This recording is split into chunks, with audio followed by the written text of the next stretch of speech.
Now it's time for Straight on the Point with Jesse T from some undisclosed location somewhere in the world. Now, ladies and gentlemen, here's Jesse T. Oh, my goodness gracious. Can you believe it? I'm back with you as we move to the weekend here. Oh, baby. That's right. The Brown Beauty is back on duty. It's Jesse T on there and everywhere from the community to the world. It's good to have you up. I'm distorting just a little bit in the mic, am I? I'm getting some feedback somewhere again. And I don't know where it's coming from, but it sounds like a bounce off the wall. Like I'm bouncing all the time. That's what I do. I bounce here, I bounce there. I'm like a bouncing ball. I tell you, I don't know what goes on here. I'm not going to get in trouble with Mama T. I'm going to go home and I'm going to rest and relax and get a good meal.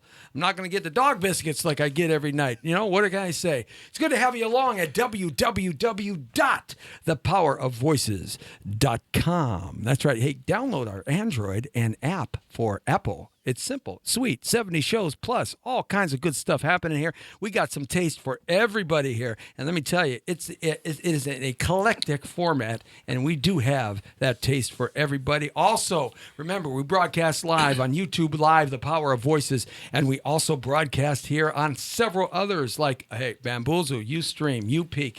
We're up on Blab. We're everywhere, and at Facebook.com/Jesse Terrero and Facebook.com/The Power of Voices, thepowerofvoices.com, AVEntertainmentLive.com. I can say that all in about 3 breaths. Isn't that amazing? And our Instagram Live. We're new on that, and we're growing that audience, and it's good to have you along with us. Ha! All right, now it's Thursday in Southern California, so you know what that means. That's right. That means you're going to call up and give me $1. That's right, $1 a person. I'll probably make about $5 because I got about 5 viewers and 5 listeners, and that's about it. What can I tell you? You know, that's what it's all about. But it's good to have you with me, and you can see in the background, for those of you who are watching, you got to see these 2 handsome guys that are here.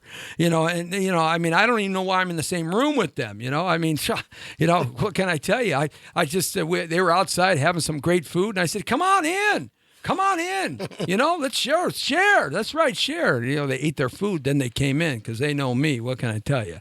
But hey, it's good to have you along because, you know, on Thursday and Friday we move to the weekend and we make it kind of groove into the weekend. We lighten up a little bit because I come at you real strong on Monday and Tuesday, talk about money on Wednesday, and on Thursday and Friday we kind of go to the entertainment tip. So it's good to have you along with us as we bring on, oh my goodness, this book right here. First, I'm going to promote this book. It's called Black Hollywood. You know, right there, Black Hollywood, The Lost Photos, Volume 1.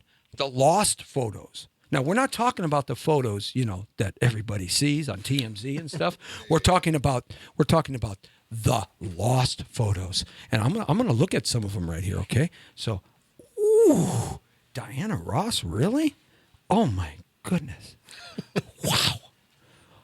How did you guys get that photo? Wow. Oh, well, you know, I didn't have to see Marvin Gaye doing that. Sexual healing himself, right? Oh, you knew the joke was coming somewhere. All right. Hey, introduce yourselves from right to left. Go ahead, sir. Aswad English. I am the co-author of the Black Hollywood, The Lost Photos, Volume 1. Make sure you go get it. And you can get it everywhere. I suppose you can go online, download it, and check it out there. It's from Abundant Press. They were a pressing company and Black Hollywood Publishing, right? Yes. And that's your own brand. Yes, our own publishing company, and you can pick it up on Amazon. It's #1 bestseller on Amazon. Went bestseller in 6 hours. And pick it up. You can also check it out at blackhollywoodbrand.com. That's right. And no, I'm not in the book. He's honorarily in the book. You know, that leads to a fun. Curtis, introduce yourself. I'm Curtis Jones, Kurt Boogie, one of the producers of the book, Black Hollywood Lost Photos, Volume 1. Yes, pick it up. Oh, Curtis, man. Go and get it. I didn't know you liked to ride horses, man. Oh, wow. Hey. Oh, hey, I'm talking about mares. Thank you very much. Hey, some great pictures in here. Michael Jackson, Quincy Jones, Lionel Richie, some of the ladies, Diana Ross, and it goes on and on and on. Black Hollywood, we want you to check it out, www.blackhollywoodbrand.com. And it's a terrific book. It has some really classic shots in there, some good stories too. Thanks a lot. I've kind of perused it real quickly here, and I can't wait to read it. And hopefully I'll learn something. Because you always learn something from things that you least expect, and photos tell 1,000 words. Oh yeah, It's definitely a lot to learn, and it's photos. Half of them have never been published, never seen, never released. So you definitely learn a lot about the celebrities in their downtime. How did you come up with this great idea? Pretty It's much a simple idea. Yeah, it's simple, and it how did should you have been guys come up done with it? years ago, man. But it wouldn't have been as valuable years ago. We needed the time. Time is part of the greatness of that. Pretty much, I grew up with a guy named Darrell Whitaker. Was a good friend of mine. We all went to Culver City High. And his dad, actually, when we were growing up, far before we were even born, and when we were growing up, he was shooting photos for Michael Jackson, the Jackson 5, Muhammad Ali, Stevie Wonder, Diana Ross, all of these great people, all of the, you could say, black icons at the time, all the way from 1963 all the way till the 90s. Wow. And pretty much he had collected over 3,000 photos, and he had them kind of put away, and he wasn't thinking about them anymore. And I said, okay, you're getting a little older. It's time for us to make sure that these photos, come out, see the world, and you get to enjoy, the world seeing them before it's too late. Right. And he's still a pretty young guy, but, no need to waste. Why not spend the rest of your life enjoying the book and all the work you did, making it monetize and do things for you. Plus, we wanted to make sure that we reminded African Americans and people of color of just how classy our celebrities used to be. I got to interrupt right there. It is Black History Month. Yes. And so this book is very apropos for right now, this next month. Yes. And a lot of celebrations across the country are happening. A lot of good stuff is going on. Yes. Here in Los Angeles, we've got Black Expo coming up at the Convention Center. That's every year.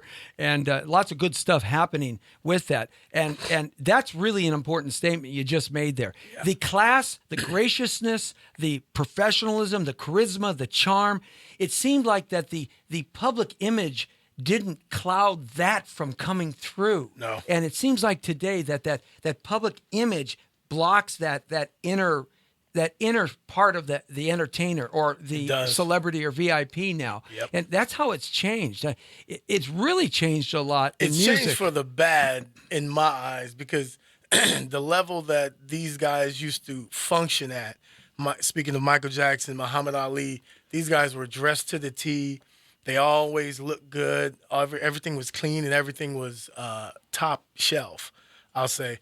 And I think from then to now, we've definitely lost the desire to make sure that everything was on such a classy level.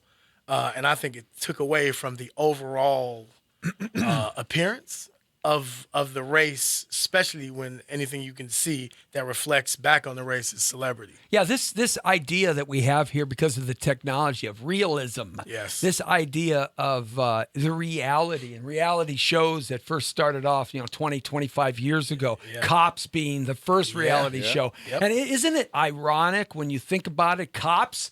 My godfather, Harry Newman, was the voice of Cops. He was the voiceover guy for 20 years, and he's retired now. But when Cops came out, it was such a riveting show, but it really only focused on a couple of different groups. Yeah. You know what I'm saying? Black, Latino, and white trailer people trash. on drugs. White trailer trash. I'm gonna say it. White trailer trash, Mama. That's right. Where's my white beer? Hey, buddy, I pull no punches on anything around here, right, Lee? That's right. I just come at you. What kind of happy me, Jesse T. But hey, look at But I was looking at last night, goofing around on the internet because Mama T was pissed at me, and I was looking last night at some old videos of Frank Sinatra and Dean Martin, Sammy Davis Jr. and Louis Armstrong and Count Basie and all these greats. I mean that go way back to the 20s. Yep. And I caught a video with Dean Martin and Louis Armstrong on the Dean Martin show, and they did like 3 songs together. Yeah. And I was watching it. It mesmerized me because I enjoyed their talent so much, and I enjoyed their personalities so much. It came out in their music and came out in their in the way they interacted with each other. Yeah. It wasn't this extravagance that I was watching. It was the talent. And one of my comments was, what happened to that ability in our entertainers? Yep. I think that's the problem nowadays. Everyone's paying attention to everything else. Yeah. And not really homing in on the talent, making sure that that it carries them the long haul, But I can't knock it because now if you don't pay attention to the technology and everything else, you definitely won't win. No, you can't live in a cave. I mean, you got to grow with it. But class, I don't know if it needs to be taught. I don't know, but it's just like today the standards of what we feel. Even the 90s had a higher standard than right now.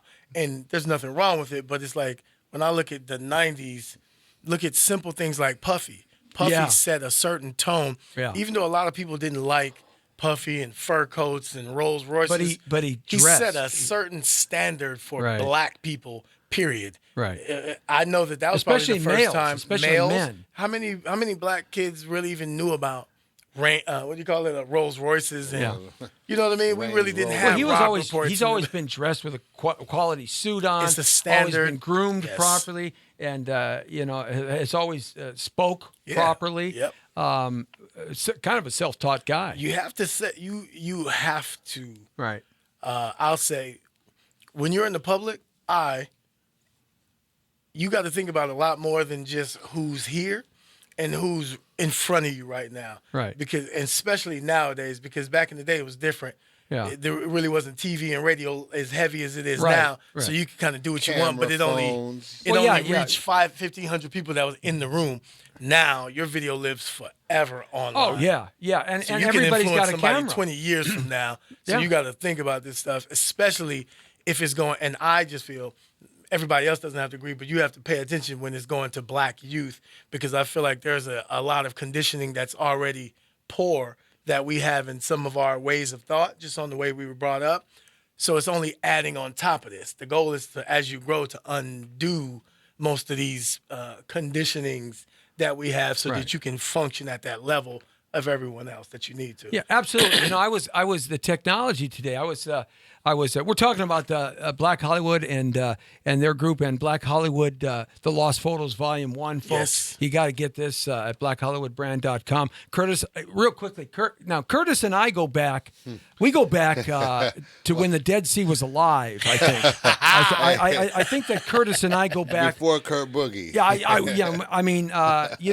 Jean-Claude Van Damme was doing in spandex pants on the beach. He was in the first breakdancing movie. Wow. What breakdance?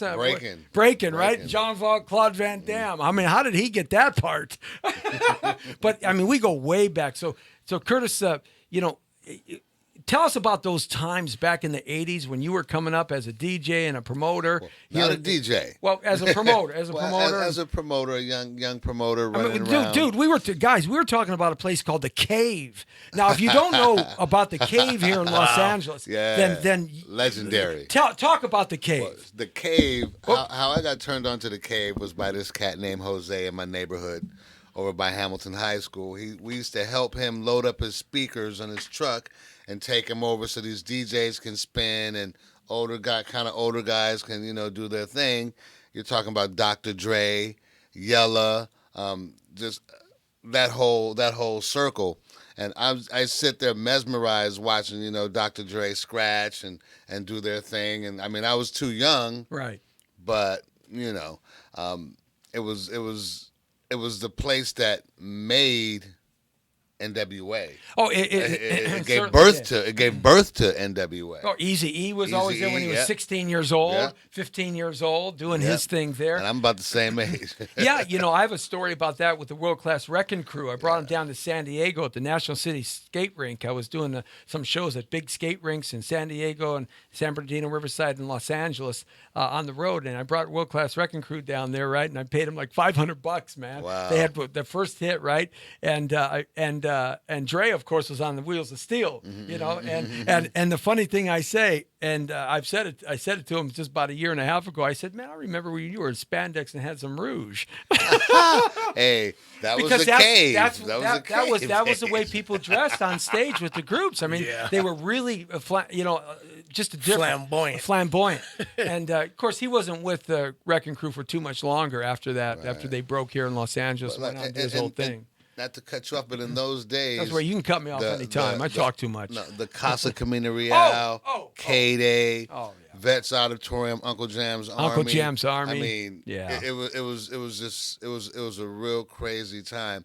I would have never thought that I would be a part of the Black Hollywood brand, the Lost Photos, the Film Fund, all of that. But how did you come to be a part of that?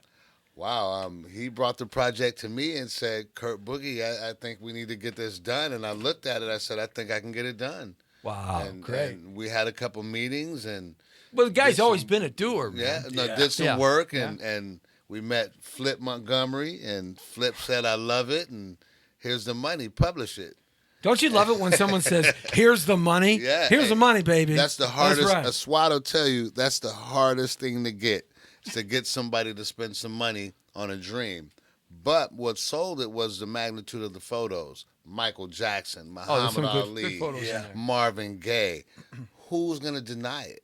I mean, and it's Black Hollywood, and it's they set the tone in the 60s, 70s, the 80s, you know what I mean, and into the 90s, and we're here to let people know this is where you come from. This is where you need to get back to, because there's not a Michael Jackson right now. No. Chris Brown had the opportunity. Yeah, well, that kind of his personal life got in the way. But hey, hopefully, God willing, he'll get back on top. Right back on track. Chris, holla at Tim Thomas. Yeah.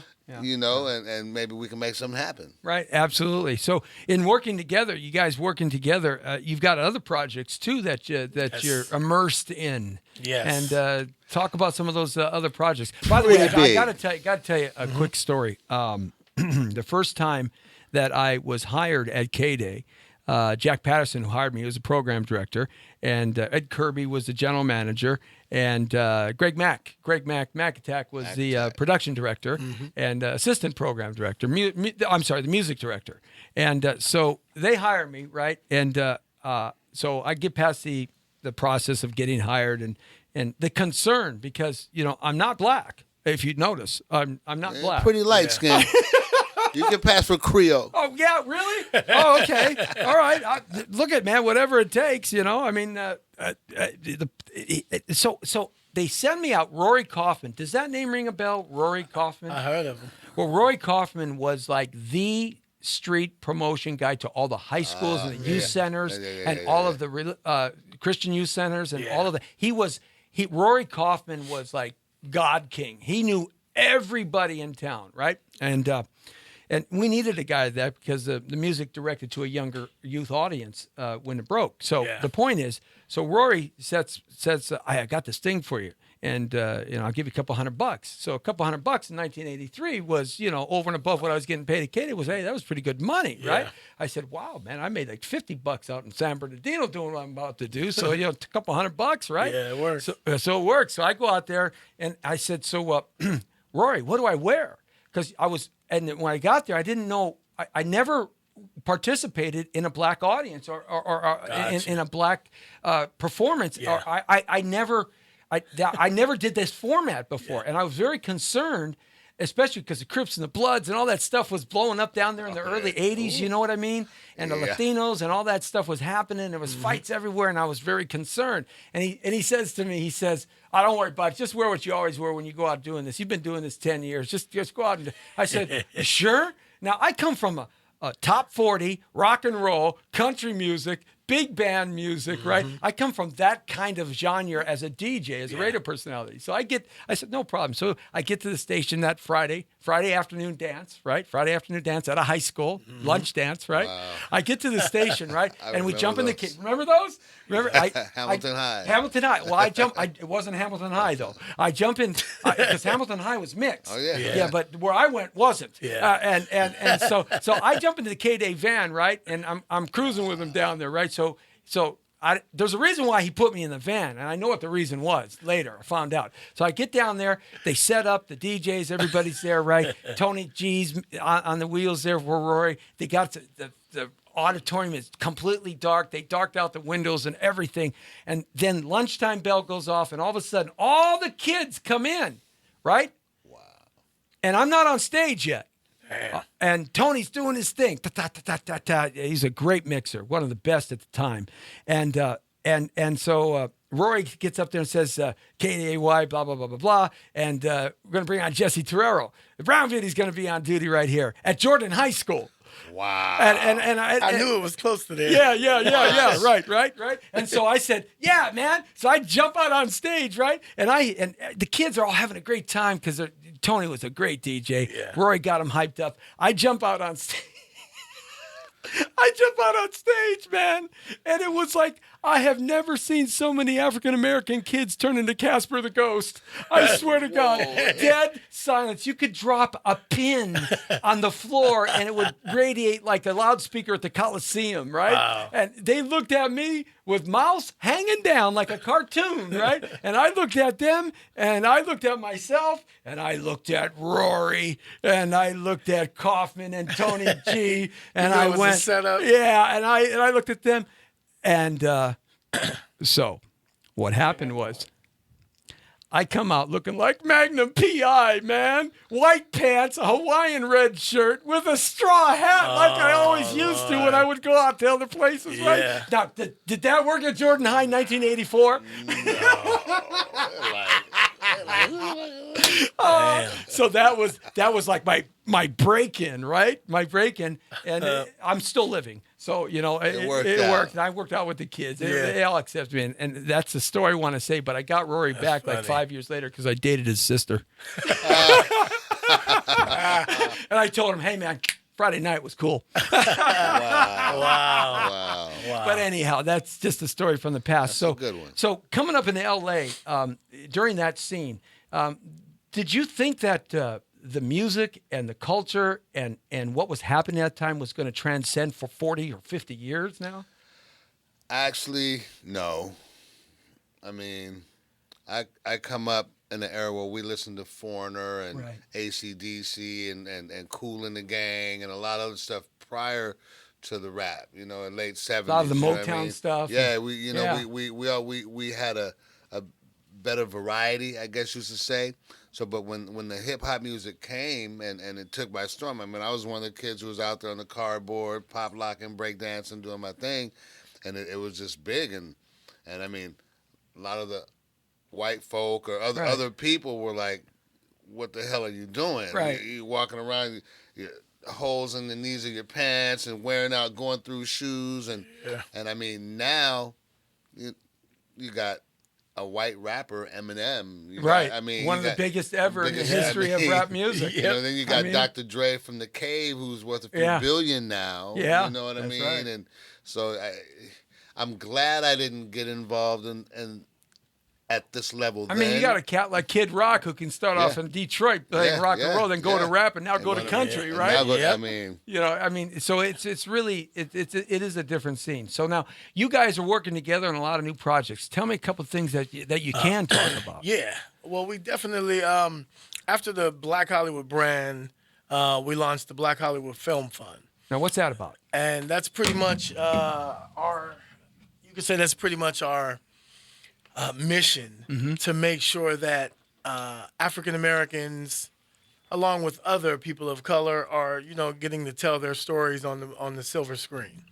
Our goal is to make sure we get behind it, help get it financed or finance it, set it up with studios. Our goal is to just make sure we're that middle gap to get these things, into the market. Like you said earlier, raising the money is the hardest thing. Yes. And a couple of years ago, the big cry, of course, in the industry and around America in the entertainment business was there was no representation at the Academy Awards at all of African American actresses or actors or producers or directors or executive PDs or whatever. There was no representation. But this year, unlike that, there's like 6 major stars. Denzel Washington, I hope he wins. We're Fences. What a great play that is. If you've ever, So now He's already winning from the SAG Awards. Yep. Yeah. Well, he's got to go up against La La Land and Ryan Gosling. True. So For the Oscar, For the yeah. Oscar. Yeah. But right at the SAG Awards. So we've got 6 now, just quality craftsmen and women at what they're doing now, going to be represented this year on February 26th. Yeah, I'm actually, man, to be very honest, based on what you said and how much lack of a presence of us in these awards, even though we make great films every single year, Right. I think that stood out. And I think a lot of that had to do with Trump and the way that everyone was campaigning, and there was a lot of division in America and stuff like that. There still is. Still is a ton of it. Right. So I think right now is one of those times when everyone kind of appreciates their culture and kind of gets back to their culture. Not meaning you exclude yourself from other cultures, but at least you can pay attention to how beautiful being black is and have no problem, with it. I think this is one of the times where we actually can play the game on a higher level, playing field, on an equal playing field. Right. But it's based on mentality. It's life, especially when it comes to African Americans, and this is my opinion alone. This does not speak for anyone that voices. That's all right. If I don't agree with Radio show. if I don't agree with your opinion, I'm going to let you know right now. So in my opinion, I'll say a lot of things in the ways that we were brought up at being African American, especially African American males, Right. In the environments I was brought up in, it conditioned us. I'll say have not the greatest point of view when it comes to finances, or I'll say financial. Well, let me make an addition right there. Yeah. One of the failures of the American school system, going way back when the public school system started, and I think it's a created failure on purpose that was perpetrated and directed. Of course. And that is the failure to teach young people about money. Finance. The failure to teach people about checking books and savings accounts. And when credit cards came in the late 1950s and the early 1960s, the failure. I don't know about you guys. I went to Young private school people till of 8th color. grade. I didn't know anything about just other than my mom and dad taught me. But Yeah. why not in grammar school or elementary school and then middle school and then high school? Why don't they teach us? Why don't they teach not only black kids, African American kids, but Latinos and Asians and white kids People too? of color. Yeah, man. Look we don't know what to do with. We get to be adults thinking that we're supposed to know something and we don't. That's why we screw up so much in the first 10 years of our lives. Yes. The learning curve is harsh. Yep. So I agree with you 100% on that.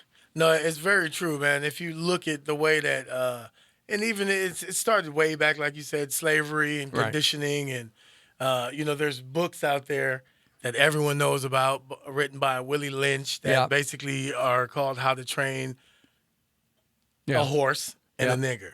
And this book basically states that you can train both of these creatures, you could say, the same way by just all you have to do is you target the mother or the head of household, whichever, and she'll basically trickle down all of the things that you could say could prohibit us from doing great in the world or community.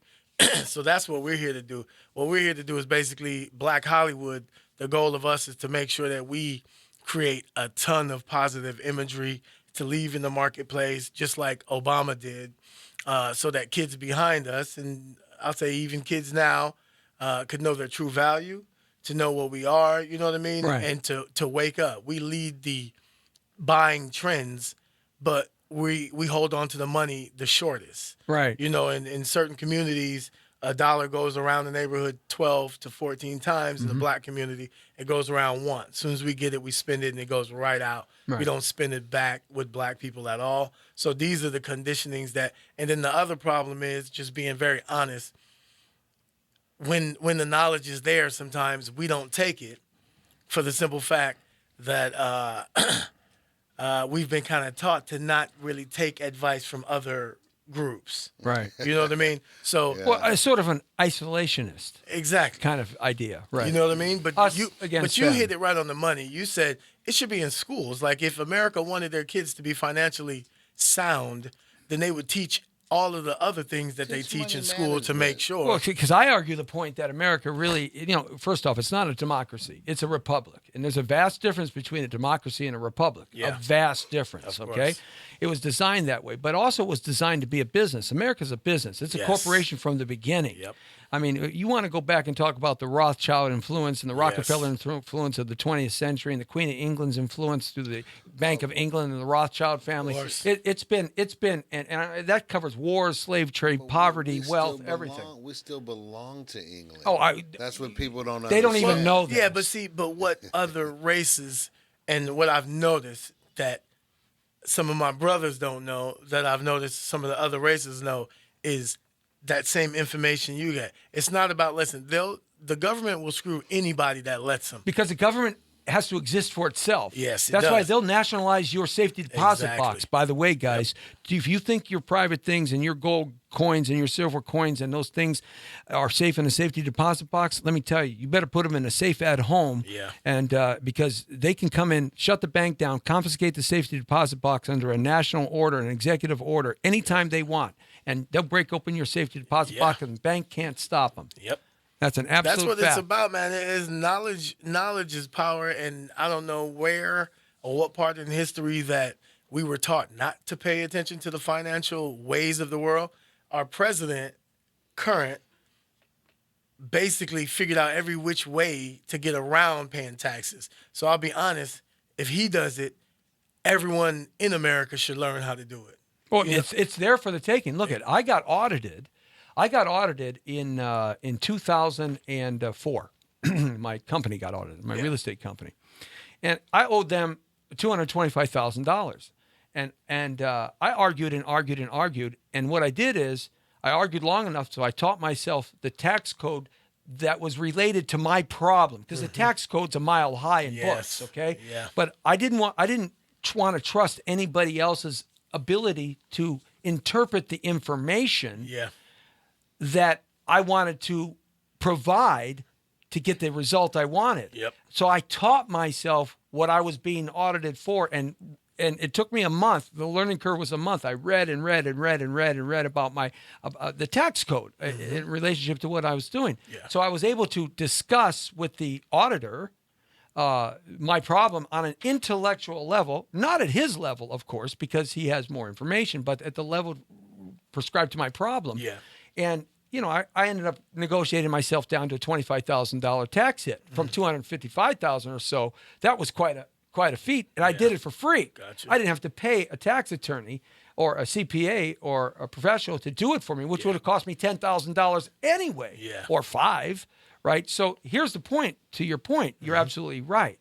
It's the information is there, but we as a society, the eons and eons of peons, because you have the elite and then you have the rest of us. Yep. You have two laws in this country. You have the elite law and you have the rest of us law. Yeah. Okay, that's what I call it. And it's up to us to understand that the information is there, but they know that we will never do it because we're preoccupied watching our 72-inch screen TVs, eating popcorn, drinking beer, and having a great time this Instagram. Sunday. Yeah. Okay? Right? You're On right. Super Bowl day. Yeah. They know we're going to do that. They're not hiding the No, they're hiding information, nothing. But what they do is they make sure they deter you from going to get it. Mm-hmm. And that's why, believe me, if they were promoting that the facts of life were in these books, everybody would read them. Right. But that's the last thing they're promoting because, once again, the goal is for them to win and us to lose. So I just say wake up. If you really want to have something in America, pay attention because, honestly, Work hard. Work hard, but no, but be smart. Work smart. Yeah, working you hard. don't have to lift and do as much. And honestly, if you knew these codes, you would literally be paying yourself. Right. to be honest, and not working for anyone, and you would be making these codes work for yourself. Yeah, you want someone to paint your house, man. Do you take a weekend and paint it yourself when you could have made $5,000 that weekend doing whatever else is that you, or $500? Pay yourself. You pay two guys to do it for you. Half what you're going to make, you walk away 50% of the money. You go make Exactly. money somewhere else. Exactly. But here's the problem. And it's a write-off. Yeah, it's a write-off too, but you better know how to paint your house so you don't get screwed by the painters who are painting your house and they overcharge you for the paint because you think, you know what I'm 'Cause they saying? gotta do it twice. So that's why you have to have a co-education of book knowledge and street knowledge, Yes. right? Because the street knowledge gives you the idea of, when you're getting screwed. Yeah.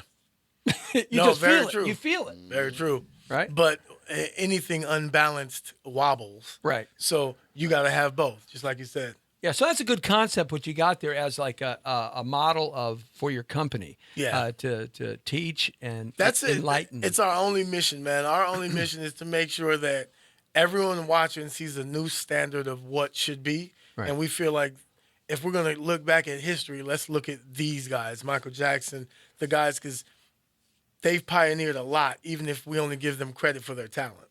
Oh yeah. Well, they of course. I mean, absolutely. So now when we're talking about that's not me. That's somebody else. But that's okay. Is that me? Oh, no, that is me. Look at man. Lee. Lee, why can't you control this for me? What's wrong with you? See, that's Jesse T. Man. What can I tell you? Jesse. That's right. Always. I hear that a lot. So. Now, some of the exciting projects, you got the book out. Now, Yes. that's going well. And what do you got cooking here in the next year that we can see, or that we can look forward to seeing out there, Curtis? Well, we're executive producing a film called The Bodega. The Bodega. Yeah, the executive producer on that project is Kenan Thompson from Saturday Night Live, Wow. with a star ensemble cast, Louis Guzman. Oh, I love him, Chance man. the Rapper, Puff Daddy, a few other Saturday Night Live cast. Saturday Night Live castmates. That's one. What's it about? Can you tell us without letting out too much of the story? Maybe just a little tease, a sentence? Well, I'll just say, I'm a reporter, too, so I got to dig a little bit, right? I'll just say it's probably going to be dubbed as the East Coast version of Friday. Oh, funny. You know, Comedy? Yeah, comedy ensemble. Nice. It'll be a big hit. Nice. Definitely. Nice. Yeah, our goal is to make people laugh and forget about the problems for a little while. Yeah. And Well, then- that's what it's about, man. We all got problems. Yes. and you know. there's a real big project that we're co-producing with Overbrook, which is Will Smith and Jada Pinkett Smith's production company. Right. It's their first project on what's kind of dubbed their Green Light Initiative, funding films or placing films, African American producers or people of color. So that's a big hot one, and of course we're trying to lock up something with Jesse T. Can't talk about right now. We can't. I can't talk about that. We can't talk about second That's best. a big one, yeah. That's right. We can't talk about second best. So guys, I don't want you saying anything about second best. Okay. I'm not going to say anything about the Joe Frazier life story. No, we're not going to say nothing about second sorry. best. Michael Barron, we're not saying nothing, okay? All right? I promise you, nothing is going to be said. It's just us three in here talking. No one's watching. I got 5 listeners and five viewers, so don't worry about it, all right? Don't worry about it. What's wrong with you, eh? All right, so tell me about this Will Smith stuff, because that's how we met, through a contact that is close to Will Smith and Josefa here at the station, and I knew Will Smith when it was Jazzy Jeff and the Fresh Prince, when they first came through with the hip hop stuff, and he came through the station and did stuff with us, and so I know him from way back then. I will let a SWAT elaborate on that. Well, pretty much what we're doing is the Black Hollywood Film Fund actually got involved with the project to just do exactly what we said we would do, help get involved and help, Black and African American and people of color film projects reach silver screen. So Jada and Will actually announced it at Sundance a few weeks ago. I saw that. Yeah. And, and they actually teamed up with the Sundance Institute, basically to help do this. The Will and Jada Smith Family Foundation and the Sundance Institute actually teamed up with an initiative to kind of bring these projects forward and greenlight some African American films and make sure they got a real chance. So you're handling a lot of the funding proportions of this script, No, or are what you we handling? did is they actually have a great situation going over there. What we did is we committed funds to make sure that we did exactly what we said and we invested in our culture. Okay, and so all right, so that's really important, because you got to talk the talk and walk the walk. Yeah, no, we want to make sure everyone can't be Will. Right, So there's yeah. other roles, when it comes to a film. And what we want to do is, just like you said, the hardest thing in the world is to find capital to push a dream out. So that's what we're here to do. And, we're building the Black Hollywood Dream Foundation to help grow that even more. That's exciting stuff. Plus, but one of the main things y'all got to look out for that'll be launching in the next 30 days is the Black Hollywood channel with YouTube Red. Okay, yeah. And YouTube's Red's cool, man. Yeah, we're working with a lot of the influencers right now. We're going to bring a lot of the cast members from the movies we're working on all through, and it'll be a junior network. But look out for the Black Hollywood channel. It's coming. And, we want to make sure we launched it in Black History Month to make sure that, we can say it was established in 2017, Black History Month. So I'm checking my schedule here, right? Hold on, guys. Time out. Let me see. YouTube Red, Black Hollywood. Yes. Let's see here. They're doing a show. Yes. I happen to be open for hire that day. Oh, yeah. We got to get Jesse T to the studio. We got to get you in this studio. I don't know if you want me in your studio, man. I have a hard enough time being myself in my own studio, but no, I would take a job though. Hey, we welcome you. Hey, listen, just let me wash your car and do your windows. That's all I care about, No, man. you couldn't do that, Jesse. You too big for that. But that's exciting. The new technologies aspect about the entertainment business is really where it's going. The millennial generation, your children, my children, are 26 and 21, the top end of the millennial generation. Yeah. And the Generation Xers, you guys, well, I know you're younger than me, and I'm the end of the baby boom generation. But the point is, we have a lot of people here now that are directing entertainment towards interactivity, towards wanting it here and now, towards something they can relate to, utilizing the technologies, especially with the cars now, and especially with the the platforms that you have in your hand.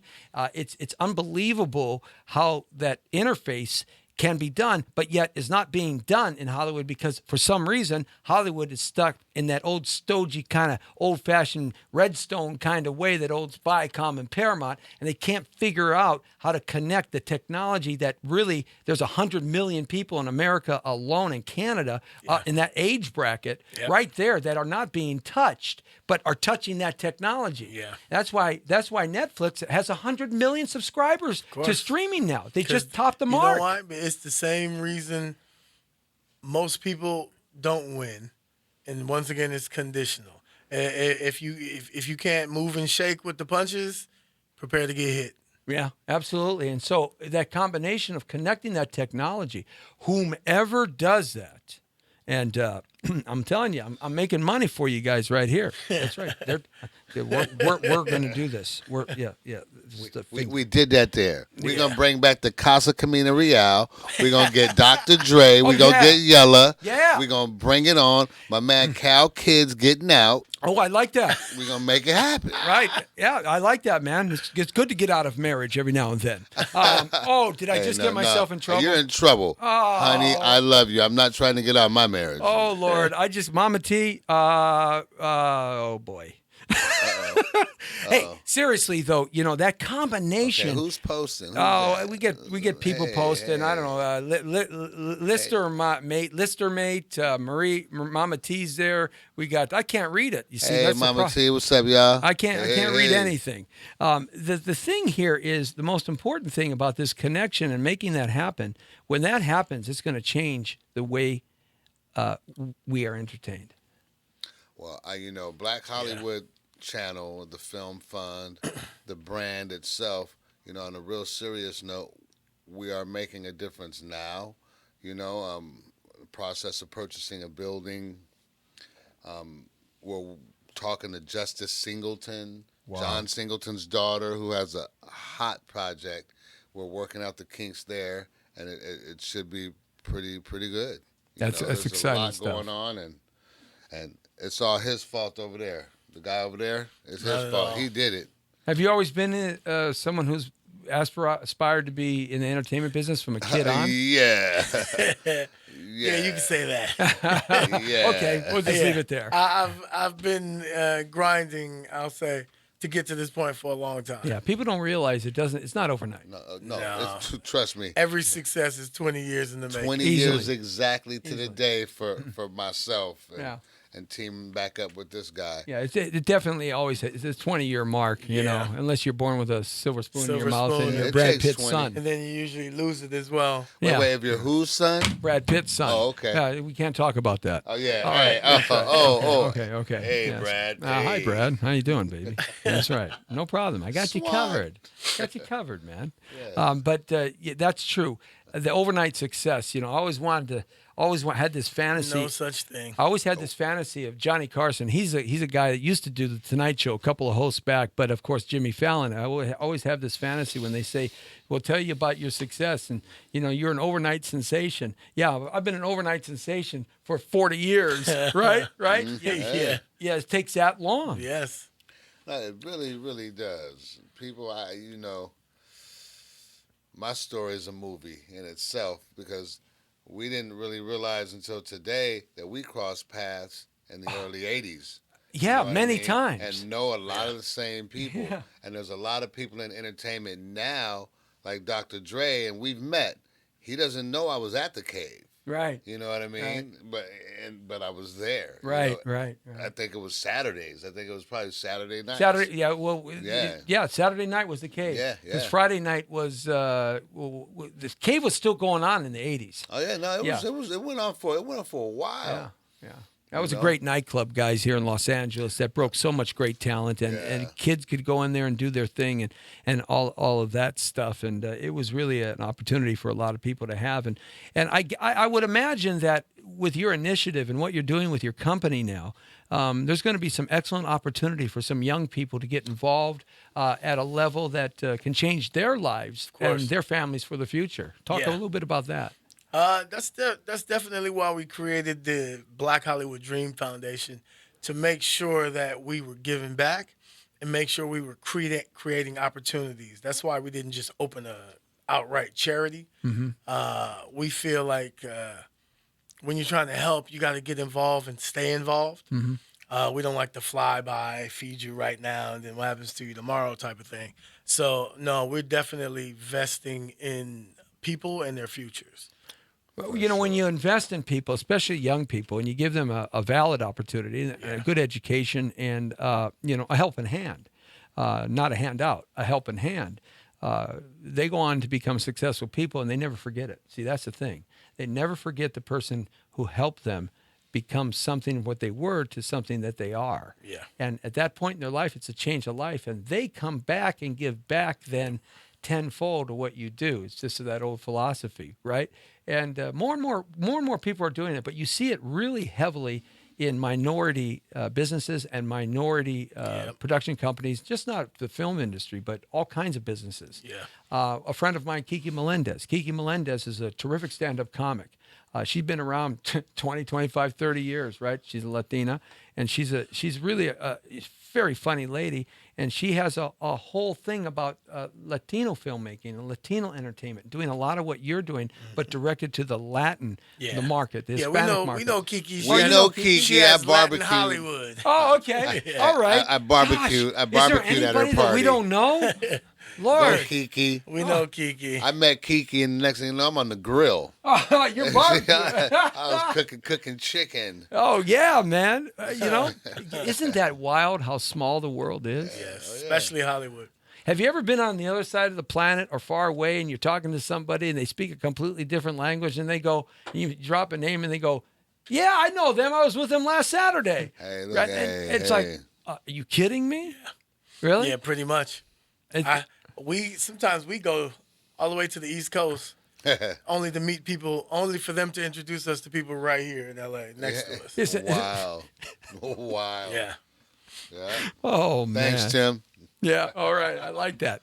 So how can folks get in touch with you to get involved in your organization and at the different levels we talked about today? Yeah. How do they find you? You guys can go to blackhollywoodbrand.com. Right now, we're building the Black Hollywood Channel website. But if you go to Black Hollywood Brand, you can see everything related to us. You can find out stuff on the book, find out stuff on the Film Fund, find out everything about what we're doing, all the projects we're involved with, where we'll be next. We are also, the Black Hollywood Brand and Black Hollywood Film Fund is the third title sponsor of the 2017 Grammy Awards. Congratulations. The 59th annual. Man, Yes. man. Yeah, so we're really making a dent there, and we really our goal is to once again set ourselves at a certain level so that it influences people to keep that level or higher. Right, right. Well, the influx of black entertainers, black involvement, black business, black African American participation in the entertainment industry, as well as Latinos and Asians, the fastest growing population in America today, the Asian marketplace. Oh, yeah. And that mixture that the new America is, the melting pot is mixing up in those bloodlines. And it's exciting to be at the precipice of this change from what was the older order of things to this newer order of things. So it's a lot of opportunity, I think, and a lot of doors opening. But Jesse, just to start it out, we hired 3 news personalities. We hired our first Latin news anchor, which is ZZ. Mm-hmm. Then we hired an African American beautiful lady. They're all gorgeous, and we have a Dominican and African. Right.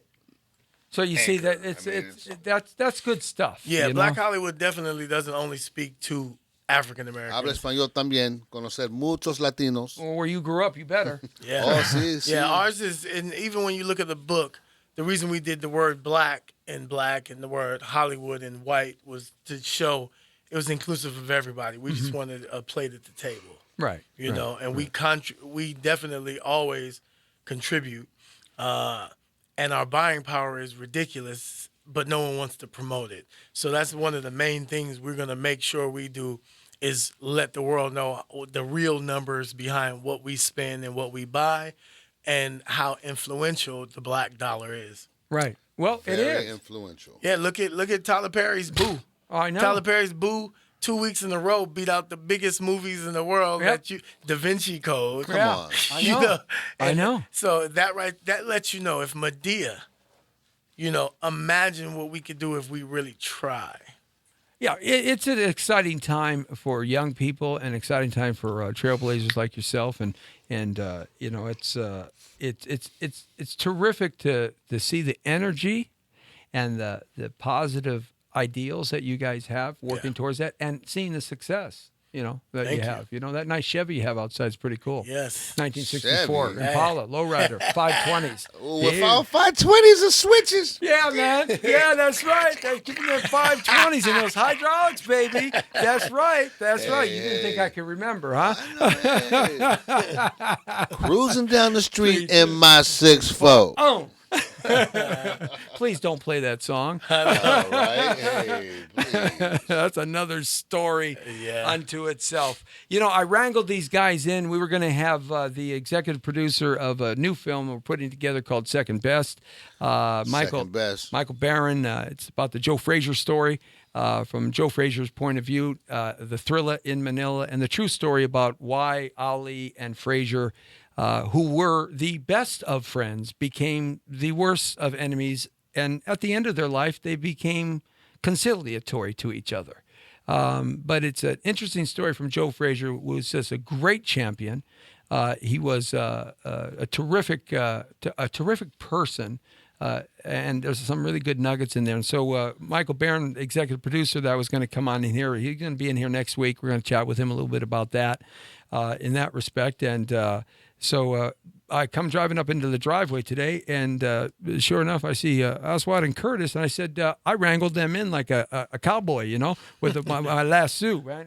We all got cowboy boots on, So, I figured they related to that. So wrangled them in here and twisted their arms a little bit and talk about your stuff. And I think your stuff is real exciting, man. I'm glad I really appreciate you guys, stepping in here at the last second like this. I know your family's waiting for you and stuff, but I think this was a lot of great information. We appreciate you, Thank Jesse. you, man. Yeah, I love to get this new opportunities out for folks. But you know what, though? yeah. Why, and thank you. But you know what a good project that you and I can do with Black Hollywood, or we can do, is we can tell some stories about the 80s Oh, and some of Lord. those events and some of those. I'm telling you, yeah. there's a lot of people that would love You know, we ought to do to that. see that. No, I'm we telling ought, you. no, we ought to get in the studio and we ought to do that. We ought to talk some stories and do some green Almost screen like the behind Charlie it. Murphy stories. Yeah, man, that's right. Hey, no, but look we could tell some stories, but it'll be a segue to a feature film because a lot of Well, that stuff, I got a man, feature film for you. You know, since I'm going to make my pitch here, I'm making another pitch, man. I got a feature film for you, man. It's Okay. called. You remember American Graffiti, right? Oh, yeah, of Okay, course. of course. So the icon picture that loved changed it. a lot of things in filmmaking. George Lucas, but Ron Howard, man. oh man, that's amazing. Yeah, Ron Howard. Wow, that was actually his breakthrough movie Yeah. from childhood or teenage to adulthood. adult. And that propelled his career on. Because no one was thinking about Ron Howard before that. They were thinking about maybe a RFD or Andy Griffith show with Ron Howard, little Ron Howard. But my friend Greg Mack, he's doing a story about K-Day. And it's all about K-Day, and it's been pre-production for a couple of years, and it's going to be a great story. In Straight Outta Compton, they didn't really hit too much about K-Day. They had the executive producer play Greg Mack in the scene for about 35 seconds or 40 seconds. But what really allowed hip-hop to Gary grow... Gray did that. Yeah, Gary, right. What really allowed the hip-hop to grow and rap music to grow at that time was the advent of a 24/7 commercial radio station in the second largest market in the world to play it Dedicated. and prove to the record companies that this music could make money. Yep. That, you see, it always comes back to money. That the record companies were shunning it because they didn't think it could make any money. Thought it was a flash in the pan kind of, that's just going to fall apart like That'll anything, be like a punk great- music, right? That'll be a great Right? movie. Now that was that's what K-Day did. So that's going to be a good movie. Now there's another side of that. There's a side called the Casa Camino Real, Oh, and that in itself is a story. Take American Graffiti with a group of inner city kids, black kids and Latino And kids, Latino. put them together, and a reason to want to get into the casa on one of the biggest nights, like a New Year's Eve night or 4th of July night or whatever, right. into the casa, and this is their chance to have a break on doing something. With K-Day at the forefront and all the promoters and everybody there, that's a story in itself. 4 kids trying to get in, and the trials and tribulations of that. It's the 2017 American Graffiti. Boom! hey. Booyah, Black Hollywood Film Fund on the move with Jesse Terrero. Jesse T. In the place to be. Good to have you along with us. Aswad, thanks a lot for checking in. Aswad in the house. thank you. Well, that's Bravo from Pete Day. Yes, we right. appreciate it, and everybody, once again, go out and pick up the book. Go to Pick it up. Amazon, Black Hollywood, The Lost Photos, Volume 1. And pretty soon you'll be able to pick it up at one of the Universal Studios gift shops. Yep. Drop the plug. From an amazing historical photographer, Delroy Whitaker. And I'm Whitaker. selling it on the side of the freeways with my oranges and cherries. Thank you very much. Thank you, Hey. Jesse. Hey, good to have you. AVTV Live in our digital broadcasting network and the global radio format of thepowervoices.com. Instagram. According to me, you were in the world. According to Terrero, you're straight on the point. Thanks a lot, fellas. The Brown Beauty is off duty. Bang! Boom! See ya! Peace.